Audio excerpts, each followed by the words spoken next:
چلا ہے بیٹیوں کا، اور حضرت زینب نے پیچھے مڑ کر دیکھا تو 72 کے سر کٹے پڑے تھے، دھڑ جدا تھے، تن جدا تھے، سر نیزوں پہ تھے. تو حضرت زینب نے فرمایا یا محمد صلی علیک اللہ وملک السماء هذا حسین بالعرہ مزمل بالدماء مقطع الاعضاء یا محمد بناتک سبایا وذریتک مقتلہ تصفی علیہ السباح. او ہمارے نانا، تجھ پہ اللہ کا درود و سلام ہو، فرشتوں کا سلام ہو. آج ذرا حسین کی بارات تو دیکھ کیسے جا رہی ہے، آج ذرا حسین کو تو دیکھ کیسے بکھرا پڑا ہے، کیسے لال شہابی جوڑا سرخ جوڑے میں ہے. آج بارات ہے، سرخ پھولوں کے گلاب ہیں، گلاب کے سیرے ہیں. کہاں سے یہ گلاب آیا ہے؟ اس کے جسم سے نچوڑ کر پتیاں بنائی گئی ہیں، خون کی سرخی سے جوڑا بنایا گیا ہے، خون کی سرخی سے گلاب پہنایا گیا ہے، ٹکڑے ٹکڑے ہوا پڑا ہے. آج تیری بیٹیاں قید میں ہیں، اولاد تیری ذبح ہو چکی ہے. دنیا والوں نے کفن نہ دیا تو ہواؤں نے آگے بڑھ کر انہیں کفن پہنا دیا. جس امت کو ایسے ہائے ہائے کیسے الفاظ لاؤں، کہاں سے اپنے جذبات کو الفاظ میں سمیٹوں؟ سینہ پھٹتا ہے پر الفاظ نظر نہیں آتے. تم لوگ لڑکے لڑکیاں کٹھے پڑھتے ہو، حیا سیکھو، اپنی آنکھوں میں حیا کا سرما لگانا سیکھو یا پڑھائی چھوڑ دو. ڈاکٹر نہ بنے تو روٹی نہیں ملے گی. ہماری ضرورت ہے ڈاکٹروں کی، لڑکیاں بھی ڈاکٹر ہوں، لڑکے بھی ڈاکٹر ہوں. عورتیں بیمار ہوتی ہیں تو عورتوں کو ڈاکٹر ہونا چاہیے، مرد بیمار ہوتے ہیں مردوں کو ڈاکٹر ہونا چاہیے. پر کچھ ہماری مجبوریاں ہیں، کچھ ہمارے طرز زندگی ہیں، کچھ ہماری اقدار ہیں، انداز ہیں، اطوار ہیں. ہم آزاد نہیں، پاگل نہیں، دیوانے نہیں، جانور نہیں.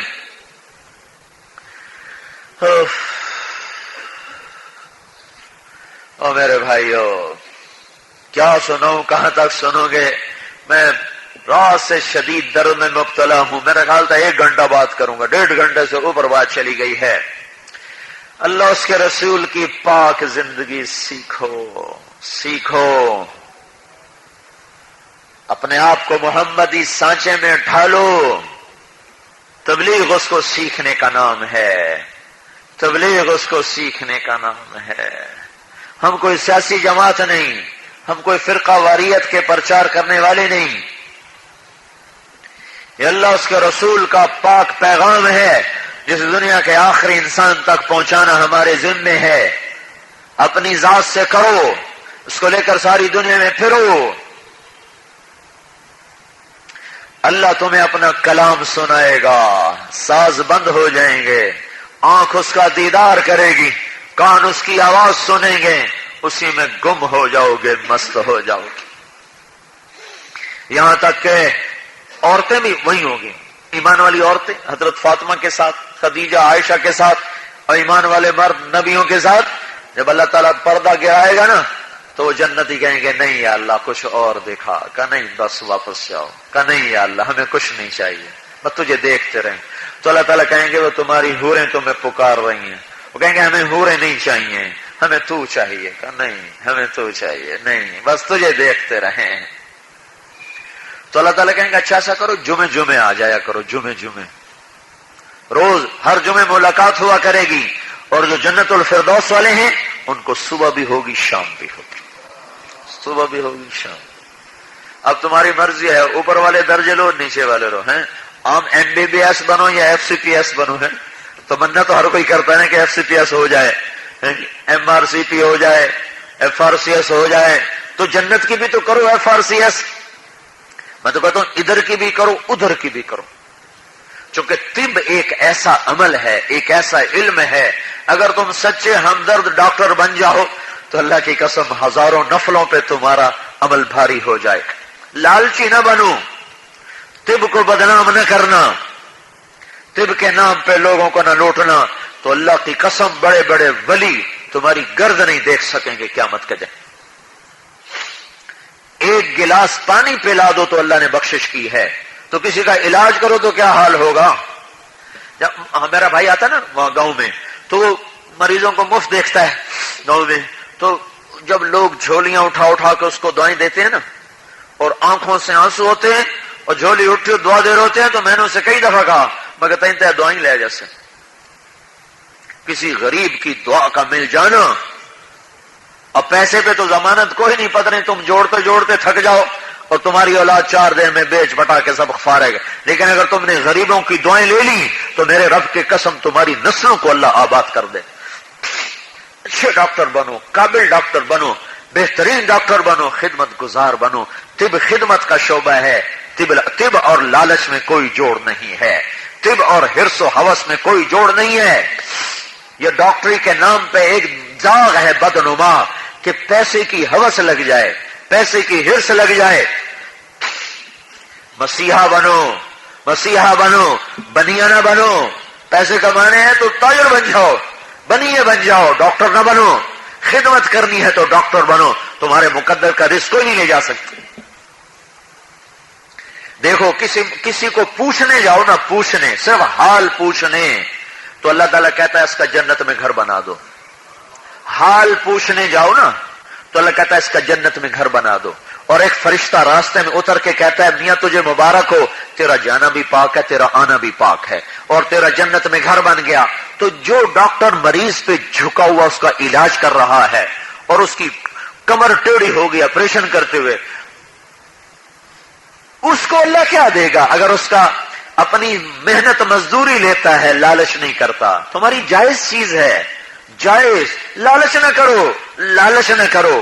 غریبوں کو مفت دیکھو اور تمہارا رزق کہیں نہیں جائے گا.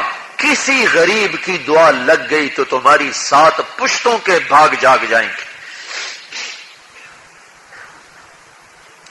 کتنا بڑا ایک نیورو سرجن تھا کراچی کا، اس کے پاس ایک شخص آیا، کہا جی ایک ایکسیڈنٹ ہوا ہے گاڑی کا، ایک نوجوان کو اٹھا کے لایا ہوں، برائے مہربانی اس کو چل کے دیکھ لیں. انہوں نے کہا پہلے میری فیس رکھو پھر میں جاؤں گا. کہا جی میں تو گزر رہا تھا، میرے پاس پیسے کوئی نہیں ہیں، آپ برائے مہربانی چلے چلے، میں بعد میں فیس میں دے دوں گا. کہا نہیں پہلے میری فیس کا انتظام کرو میں پھر جاؤں گا.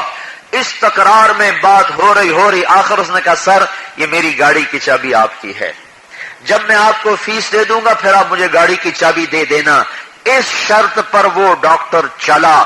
جب اسٹریچر پر پہنچا تو دیکھا اپنا ہی اکلوتا بیٹا تڑپ رہا تھا، اپنا ہی لال تڑپ تڑپ کے جان دے گیا. آئے ہائے وہ تیری دولت کس لیے تھی؟ اسی کے لیے تھی. آج تیری آنکھوں کے سامنے اٹھ گیا، مر گیا. ساری دنیا کے ڈاکٹروں کو پیغام دے گیا ہے کہ ڈاکٹری کرنی ہے تو لالچ نہ کرنا. حرص و ہوس کے بندے انسانیت پر بدنما داغ ہوتے ہیں، چاہے جائے کہ ڈاکٹری، چاہے جائے کہ طب. علم اللہ کے نبی نے علم شریعت کے بعد علم طب کو تسلیم کیا ہے کہ اگر دنیا میں علم شریعت کے بعد کوئی علم ہے تو وہ علم طب ہے، وہ علم طب ہے. حال پوچھنے والے بخشے جاتے ہیں. اور اللہ تعالیٰ کی سنو، اللہ قیامت کے دن کہے گا میرے بندے میں بیمار تھا تو نے میرا حال نہ پوچھا. سن رہے ہو؟ وہ کہے گا یا اللہ تو کیسے بیمار ہو سکتا ہے؟ کہ میرا جو فلاں بندہ بیمار تھا اگر تو اس کا حال پوچھتا تو ایسا تھا جیسے میرا حال پوچھا. اور اگر تم علاج کر رہے ہو اور تمہارا لالچ کوئی نہیں، حرص و ہوس کوئی نہیں، جائز اپنی محنت مزدوری لے رہے ہو اور اس کے لیے دعائیں کر رہے ہو تو اللہ تمہیں کتنا نوازے گا تمہیں اندازہ نہیں ہے. لیکن یہ لالچ کیسے ختم ہوگا؟ جب تک تم نیک ماحول میں نہیں آؤ گے، ایمانی ماحول میں نہیں آؤ گے، قرآن کو پڑھو گے نہیں، قرآن کو سمجھو گے نہیں. اللہ کی راہوں میں نکلو میرے عزیزو، یہ نکلنے کا نظام بناؤ. اے مسیحا بن کے نکلو، مسیحا بن کے تمہاری نسلیں سنور جائیں گی، نہال ہو جائیں گی. جب مریض تمہارے لیے دعا کرے گا نا، اوئے ہائے ہائے، لوگوں کے ہزاروں نفل اس ایک مریض کی دعا پر تمہیں اونچا لے جائیں گے، ان نفلوں سے اونچے چلے جاؤ گے. اس لیے اللہ تعالیٰ سے مانگو، اللہ تمہارے ہاتھ میں شفا دے. لالچی کے ہاتھ میں کبھی شفا نہیں ہوتی. اس سجدوں میں پڑھ پڑھ کے اللہ سے مانگو. پورے نشتر کالج میں کوئی لڑکی لڑکا بے نمازی نہ ہو، کوئی لڑکی بے پرد نہ ہو. حجاب میں کالج پڑھنے جاؤ. دیکھتے نہیں ہو فرانس میں ہنگامے کھڑے ہو رہے ہیں کہ ہم سر سے دوپٹہ نہیں اتاریں گی، پاکستان کی لڑکیاں دوپٹے اتار دیں، اور فرانس کی بچی کہ میں پردہ نہیں، میں سر سے دوپٹہ نہیں اتار سکتی۔ 3 دن پہلے میں نے وہ خبر پڑھی، انگلینڈ میں ایک لڑکی نے کیس جیتا، مسلمان بیٹی نے، بنگلہ دیش کی بیٹی نے، کالج والوں نے نکال دیا کہ تو حجاب میں آتی ہے، اس نے کیس کر دیا، وہ کیس جیت گئی اور اس کو حجاب کے ساتھ جانے کی اجازت ہو گئی۔ ایک انقلاب آ رہا ہے۔ اگر برائی بڑھ رہی ہے تو نیکی بھی بڑھ رہی ہے۔ یہ ان سب کو میں نے بلایا، میں نے کوئی اشتہار دیا تھا، یہ سارے نوجوان، یہ بچے بچیاں، یہ لڑکے لڑکیاں، ان کو اللہ کی محبت نہیں لائی تو اور کون لایا ہے؟ یہ ایمان کی حرارت نہیں لائی تو اور کون لایا ہے؟ اور تم کوئی پیسے کے زور پہ تمہیں کوئی بلا سکتا ہے؟ حکومت جلسہ کرنے کے لیے کتنا زور لگاتی، بسیں پکڑتے، ایم پی اے وزیروں کی دوڑیں لگی ہوتی، ادھر سے پکڑو ادھر سے پکڑو ادھر سے پکڑو ادھر سے پکڑو، پھر ایسے ہی بیچارے لوگ برباد، بسیں پکڑی گئیں، ویگنیں پکڑی گئیں۔ یہ کہاں سے آ گئے؟ رات شب جمعہ میں جو 15-20 ہزار کا مجمع تھا کہاں سے آ گیا؟ ایمان لے کر آیا، اللہ کا لے کر آیا، اللہ رسول کی محبت لے کر آئی۔ میں چند دن پہلے امریکہ سے ایک خاتون آئی اپنے بیٹے کو لے کر، آ کر میری بیوی سے ملی، کہنے کہ میں نے امریکہ میں کیسٹیں سنی، میں نے پردہ کر لیا، میں صرف آپ کو دیکھنے آئی ہوں کہ میں اس گھر کو دیکھنا چاہتی ہوں جس گھر سے مجھے ہدایت ملی، کہ میں اور پاکستان کسی کام کے لیے نہیں ہے، میں صرف آپ کی فیملی کو ملنے کے لیے آئی ہوں۔ اس سارے عالم میں اللہ ایک تبدیلی لا رہا ہے۔ 1998 میں ہم امریکہ میں تھے، تو کولوراڈو ایک جگہ ہے، وہاں ایک کلب تھا ایک عرب کا، تو ہمارے ڈاکٹر امیر الدین صاحب ہیں حیدرآباد کے، انہوں نے سنایا، کہا کہ وہ گئے گشت میں، وہاں وہ کلب تھا مسلمان کا، دیکھنے والے مسلمان، ایک لڑکی سٹیج پہ ننگی ناچ رہی تھی اور دوسرا ساتھ ڈرم بجا رہا تھا۔ یہ جب داخل ہوئے، سفید داڑھی، بڑے باروب آدمی، ایک دم سناٹا سا آ گیا، تو انہوں نے عربوں کو اکٹھا کر کے بات شروع کر دی، وہ تو سارے شراب میں دھت، ان کو سمجھ میں نہ آیا، انہیں پتہ نہیں چلا، اور وہ لڑکی پیچھے سے آئی اور جو ہوتے ہیں نا وہ ٹیبل کے اوپر کپڑا، وہ کپڑے 3-4 اٹھا کر دائیں بائیں باندھ بوند کے پیچھے آ کے کھڑی ہو گئی۔ جب بات ختم ہوئی تو اس لڑکی نے کہا، سر مجھے سمجھ میں آ گیا ہے، ان کو سمجھ میں نہیں آ گیا، یہ شراب میں ہے۔ وہ کہنے کہ تجھے کیا سمجھ میں آیا ہے؟ کہ مجھے وہ بات سکھا دو جو آپ ان کو سکھانا چاہتے ہو۔ کہ میں آپ کا مذہب قبول کرنا چاہتی ہوں۔ وہ مسلمان ہو گئی۔ کہ یہ ڈرمر میرا خامد ہے، اس کو بھی کلمہ پڑھاؤ، وہ بھی مسلمان ہو گیا۔ پھر وہاں 3 دن جماعت ٹھہری، وہ آتی رہی جاتی رہی، بات چیت ہوتی رہی۔ پھر اس نے اس سے کہا کہ اگر تجھے کوئی مسئلہ پیش آئے تو تم اس نمبر پہ فون کرنا، یہ مسلمانوں کا اسلامک سینٹر ہے، وہاں چلی جانا۔ کوئی 4 مہینے کے بعد اس لڑکی کا فون آیا، کہا کہ سر آپ مجھے پہچانتے ہیں؟ کہا ہاں تم وہی ہو لڑکی ناچنے والی؟ کا جی۔ کہا یہ ایک مسئلہ ہو گیا ہے۔ کہا کیا ہو گیا ہے؟ کہا میں نے وہ جاب چھوڑ دیا، تو میں اس وقت ایک رات کا $500 لیا کرتی تھی۔ پھر آپ نے کہا مسلمان لڑکی گھر میں بیٹھتی، میں گھر میں بیٹھ گئی۔ میں نے خامد سے کہا تو نوکری کر، اب وہ $50 یومیہ لیتا ہے۔ 500 سے $50 پہ امریکہ میں آنا یہ کوئی آسان چیز نہیں۔ کہ گھر بک گیا، گاڑیاں بک گئیں، ایک چھوٹے سے اپارٹمنٹ میں رہ رہے ہیں۔ آپ نے ہمیں کہا تھا تبلیغ کیا کرو، تبلیغ کیا کرو۔ تو میں جب یہ شام کو میرا خامد جاب سے آتا ہے تو ہم دونوں میاں بیوی کسی ایک رشتہ دار سے ملنے چلے جاتے ہیں، اس کو اسلام کی بات کرتے ہیں۔ اب ہمارے پاس گاڑی تو ہے نہیں، ہم بس میں جاتے ہیں۔ تو کہا آج میں بس میں بیٹھی تھی تو میں نے اگلی سیٹ پر ہاتھ رکھا ہوا تھا، گاڑی کو لگی بریک، تو میرا کرتا کا جو آستین ہے وہ سڑک کے پیچھے چلا گیا، تو میری کلائی کا چوتھا حصہ ننگا ہو گیا۔ کیا اس پر میں دوزخ میں تو نہیں جاؤں گی؟ اور یہ کہہ کر زار و قطار رونے لگی۔ 4 مہینے پہلے ننگی سٹیج پہ ناچ رہی ہے، اور 4 مہینے کے بعد کہہ رہی ہے میری کلائی ننگی ہو گئی، میں دوزخ میں تو نہیں چلی جاؤں گی۔ اگر ننگا پن آ رہا ہے تو یہ بھی آ رہا ہے۔ تو میرے عزیزو، اللہ اس کے رسول سے صلح کرو، دوستی کرو، اس کی مان کے چلو، پچھلی پہ توبہ کرو، جوان ہو، اپنی جوانی کو صاف کر لو، پاک کر لو، اللہ کی قسم اللہ تمہیں عرش کا سایہ نصیب کرے گا۔ تبلیغ اس کو سیکھنے کی محنت، تو نیت کرتے ہو نا؟ تو ایک دفعہ منہ سے کہہ دو یا اللہ میری توبہ، ایک دفعہ اور کہہ دو یا اللہ میری توبہ۔ ایک دفعہ اور کہہ دو یا اللہ میری توبہ. عبادات کی توبہ کیا ہے؟ نماز شروع کرو. اخلاقیات کی توبہ کیا ہے؟ گالی سے بچو، غیبت سے بچو، لڑائی سے بچو، ماں باپ کی گستاخی سے بچو.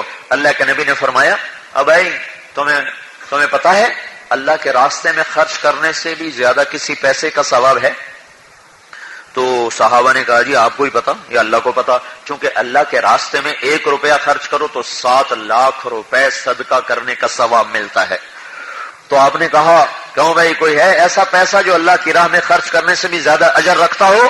تو کہا جی پتا نہیں، اللہ کو پتا یا آپ کو پتا. تو آپ نے فرمایا میں بتاؤں، بیٹے کا اپنے باپ پہ خرچ کرنا اللہ کے راستے میں بھی خرچ کرنے سے زیادہ اجر رکھتا ہے. اور میرے ماں پیو تو مر گئے ہیں، اللہ کرے تم سب کے زندہ ہوں تو ان کی خدمت کرو. جو آپ کو جیب خرچ ملے نا اس میں سے تھوڑا تھوڑا بچا لیا کرو، اور مہینے کے آخر میں کوئی چیز اپنے باپ کو تحفہ دیا کرو، ماں کو تحفہ دیا کرو. اللہ کی قسم ان کے رگ رگ نہیں نس نس سے دعائیں نکلیں گی تمہارے لیے، ان کا روح روح تمہارے لیے دعا کو بن جائے گا. ہم اس وقت غفلت میں تھے، ہمیں بتایا نہیں کسی نے. ہم پر تو ہمارے باپ نے خرچ کیا، وہ جب مرا تو ہم اسی سے ہی لیتے رہے، وہی ہم پہ خرچ کرتا رہا. ہمیں یہ ارمان ہی رہ گیا کہ ہم اپنے باپ پہ اپنی ماں پہ خرچ کرتے. پھر اللہ نے توفیق دی اپنی ماں کی خدمت کرنے کی جب تک وہ زندہ رہیں. اب دونوں کوئی نہیں ہے، میں خالی ہاتھ ہوں، میں محروم ہوں. اگر آپ کے پاس یہ دولت موجود ہے تو ان کی خدمت کرو، ان پہ خرچ کیا کرو. بازار سے کوئی کنو لے کے چلے گئے، کوئی کھیلا لے، میں تیرے میں اپنے ہاتھ سے کھلاؤں گا، اپنے ہاتھ سے ان کے منہ میں ڈالو. اپنی بہنوں کا خیال کرو، پرائی دولت ہوتی ہیں، پرایا مال ہوتی ہیں. اللہ کے نبی نے فرمایا جس کو اللہ نے 2 بہنیں دیں اور ان کے ساتھ حسن سلوک کرتا رہا اور شادی کے بعد بھی ان کا خیال کرتے کرتے مر گیا تو اس پہ جنت واجب ہوگی. ہمارے ظالم لوگ ہیں جو بہنوں کا حق ہی کھا جاتے، بہنوں کو حصہ ہی نہیں دیتے جائیداد میں سے. کچھ دن پہلے ایک خاتون میرے پاس فیصلہ آباد میں آئی کہ جی میرے بھائیوں نے کلاشنکوفوں والے بٹھائے ہوئے ہیں اور میرے باپ کی زمین میں سے مجھے حصہ نہیں دے رہے. میں نے کہا چلو وہ بھی یہیں چھوڑ کے چلے جائیں گے، تو بھی چھوڑ کے چلی آئے گی، ان کو آگے چل کے پتا چل جائے گا کہ کیا ہوتا ہے کسی کا حق کھا لینا. جو کہ نا کوئی چوری کرے تو لوگ کہتے ہیں کیسا ظالم ہے، جو بہن کے حق کی چوری کرے اس کو ظالم ہی کوئی نہیں کہتا. ایک چھاتی کا دودھ پیا تم دونوں نے مل کر، جس چھاتی سے میں نے دودھ پیا اسی سے میری بہن نے پیا،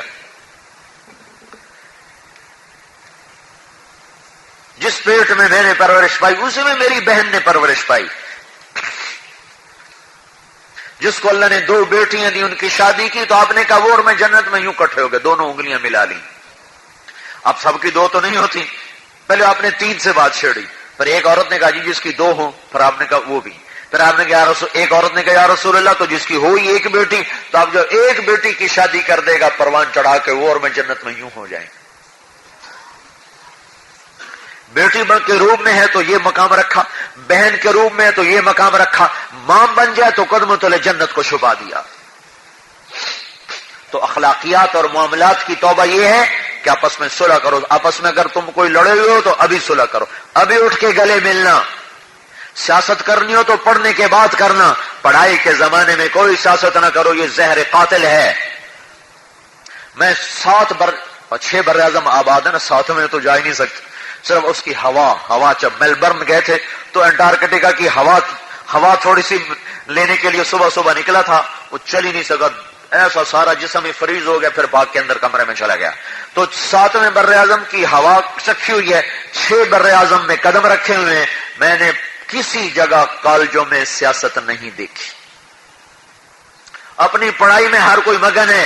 یہ تم کیسے لوگ ہو، تمہیں ماں پیو پڑھنے بھیجتے ہیں، تم جو سیاستیں شروع کر دیتے ہو. یہ سیاسی لوگ بڑے ظالم ہیں، یہ تمہیں بے وقوف بناتے ہیں، تمہاری جوانی کو اپنے لیے استعمال کرتے ہیں. تمہارے ماں باپ کے حق میں خیانت اگر تم یہاں سیاسی سرگرمیوں میں حصہ لو. میں دیکھو سیاست سے نہیں روک رہا ہوں، میں ابھی تمہارے پڑھائی کے دوران سے روک رہا ہوں کہ یہ ظلم و ستم ہے اور یہ اپنی ذات سے خیانت، ماں باپ سے خیانت. پتہ نہیں تم میں سے کتنوں کے والدین ہیں جو تنگ دست ہیں اور کتنی مشکل سے وہ پیسہ جوڑ کے تمہیں خرچہ بھیجتے ہیں. تو میں یہ کہہ رہا ہوں اگر سیاست کا شوق ہے تو پڑھنے کے بعد کر لینا. ابھی سیاست تمہارے لیے زہر قاتل ہے. میں یونیورسٹی میں بھی آج بیان کر کے ہوں, وہاں بھی بچوں سے اللہ کا واسطہ دیتا ہوں, سیاست میں مت پڑھو. ایک دوسرے پہ فائرنگ شروع کر دیتے ہیں سیاسی اختلاف کی وجہ سے. اگر کوئی قتل ہو جائے تو کیا سمجھتے ہو کسی مسلمان کا خون بہ جانا آسان چیز ہے؟ کبھی جنت میں جانے نہ پائے گا, سب سے آخر میں دوزخ سے نکلے گا اگر خاتمہ ایمان پہ ہوا. سیاست سے توبہ کرو, کرنی ہے تو پڑھائی کے بعد کرنا. ابھی صرف پڑھائی کرو. جن استادوں سے پڑھو ان کا ادب کرو, جن استادوں سے پڑھو ان کا ادب کے بغیر منزل نہیں ملتی. اپنے استادوں کا ادب کرو. جس سے ایک لفظ بھی سیکھا ہو, حضرت علی فرماتے ہیں جو مجھے ایک لفظ سکھائے میں اس کا غلام ہوں. تو تم نے علم طب جس سے بھی پڑھا ہے اس کا ادب, اس کا احترام دل میں لاؤ گے, اللہ تمہارے ہاتھ میں شفا دے گا, تمہارے علم کو نورانی اور روشن کرے گا. اور نماز کو زندہ کرو, تلاوت کو زندہ کرو. لڑکے لڑکیاں اکٹھے ہیں, ایک حد فاصل سے رہو, حد فاصل سے رہو. شرم و حیا کا سرما لگا کے جایا کرو تو اللہ تمہیں چمکائے گا. تو بھائیو یہ ساری چیزوں سے توبہ ہو گئی نا پکی, ٹھیک ہے نا؟ ہاں. اب چھٹیوں میں بھائی چلا دو, 4 مہینے دو ہیں, اور جو فائنل والے ہیں وہ فائنل کے بعد 4 مہینے کا ارادہ فرما لیں. ہاں جی بولو جی. نقد 3 دن کی جماعت ہو جائے, اپریل میں کہتے ہیں 10 دن. جی بولو. ہاں لکھو جی نام, جلدی سے بتا دو بھائی. کوئی باہر ساتھی لے لیں نام. جی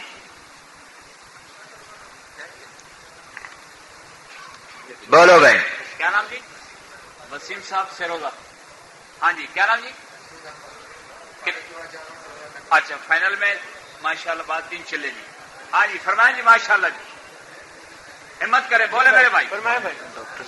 جی ہاں بھائی, ڈاکٹر صاحبان بھی وقت لکھائیں, طلبہ صاحبان بھی وقت لکھائیں. فائنل کے بعد بھائی اس طرح بھی کوئی ساتھی کاغذ کا 3 دن بھائی مہربانی کریں, بہت رش ہو رہا ہے. اللہ آپ کو جزائے خیر دے. باہر بھی لے لیں بھائی. بھائی دیکھو باہر لکھیں, باہر کو ساتھی کاغذ پینسل لے لیں جی.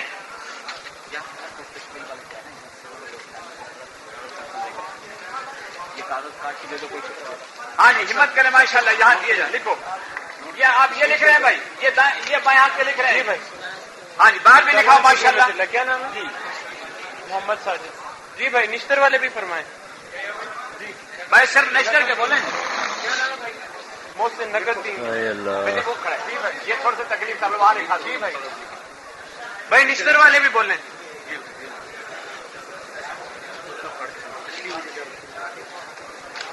ہاں لکھو.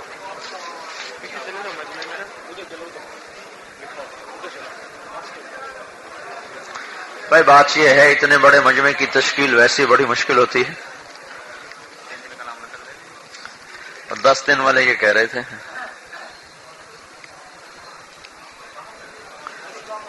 وعلیکم السلام. بھائی ممبر پہ مسافہ نہیں کیا جاتا میرے بھائی.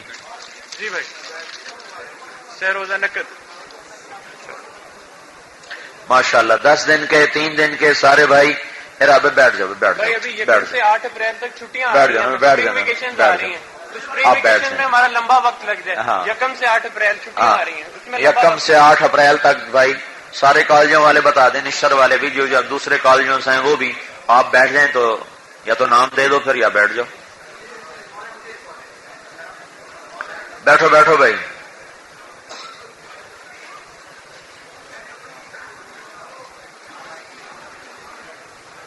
حافظ صاحب آپ ادھر چلے جی بھائی. جی بھائی 1 اپریل سے 10 دن نہیں بس دعا کرو. ٹھیک بیٹھ جاؤ, بیٹھ دعا کرتے ہیں, بیٹھ جاؤ, بیٹھ جاؤ. میرے عزیزو, ایک تو نماز کی پابندی کرو. 5 وقت نماز مردوں کے لیے ہے باجماعت پڑھنا, عورتوں کے لیے ہے وقت پر اپنی جگہ پر پڑھنا. نماز کا اہتمام ہو. عبادات میں نماز بہت اہم ہے. اس کے بغیر تو اسلام کا تصور کوئی نہیں. جتنی نماز میں قوت آئے گی اتنی دعا میں قوت آئے گی. اللہ کے دربار میں کوئی چیز ناممکن نہیں. اس لیے نا امیدی ہمارے لیے سب سے بڑا گناہ ہے کہ اللہ ہر ناممکن کو ممکن کرنے کی طاقت رکھتا ہے.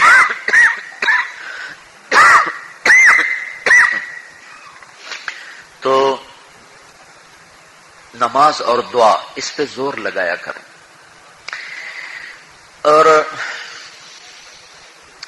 اپنی زبان کو میٹھے بول کا عادی بنائیں. غیبت سے بچا کریں, گالی سے بچا کریں. یہ دو چیزیں اگر زبان سے نکل جائیں تو پھر تھوڑے سے عمل سے ہی جنت مل جائے گی.